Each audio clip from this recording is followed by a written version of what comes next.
I've been making resin jewelry for a little while now, and one of the most common questions I get is, what is my favorite piece of jewelry that I make? In case you didn't know, my name is Elizabeth. I make and sell my custom and one-of-a-kind resin jewelry creations on my website, calicounicorn.com. I love playing with various materials and colors and even textures when it comes to making resin jewelry. So when it comes to what excites me, that might vary from day to day or week to week even. And when given the chance to go into the studio and just create without any orders in mind, without any holidays in mind, anything in mind except for just pure inspiration, I guess. My main motivation generally stems from the drive to create something new, different, unique, something that either hasn't been done before or certainly hasn't been done before by me. But when it comes to making jewelry for orders, it's always going to be up to what the customer wants, right? So back to what is my favorite piece of jewelry to make. It's interesting, well, that answer used to vary quite a bit from day to day, and like I said, from week to week. There's this ring that I make that has held that title for quite a long time now. I'll insert a picture of it here. It's this heart-shaped ring that I fill with these glass caviar balls. I love how it has this tactile texture to it that you can kind of rub your fingers across, over and over again. It's great for the ADD in me.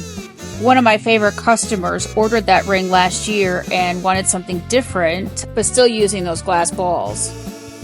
So I suggested we take her two favorite colors and combine them for this bracelet and ring that I'm making her.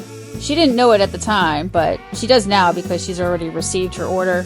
I actually included a matching pendant as well as a thank you for her order. So I just realized this setup looks a little precarious, so let me break it down for you here. These teeny tiny balls that you see here are made of glass, and they will bounce and go everywhere, which is why I'm using this glass dish to collect them all. I mixed up the colors and the ratio ahead of time, which is what you see in that container that I was pouring from earlier. Okay, so back to the setup here. What you see on the bottom is an acrylic stamping pad, and I take a glob of blue tack and attach the ring base to it. Then I'll use a tiny bubble level to level things out before I get started with any resining. You know that 80-20 rule? Something like the last 20% takes 80% of the time? That's certainly true here.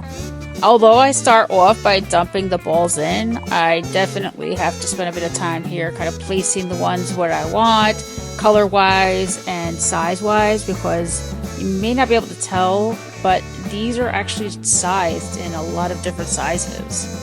Unfortunately, what you also can't really tell is how cool or how pretty these glass balls really are.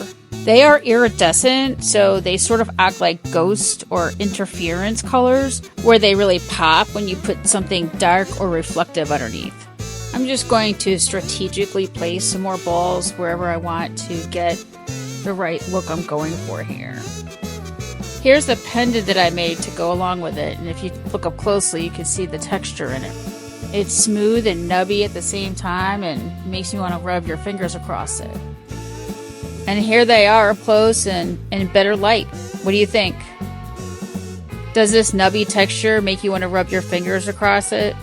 So hands down right now, these glass balls are definitely my favorite material to work with at the moment. Don't hold me to it forever, but for now, that's where I stand.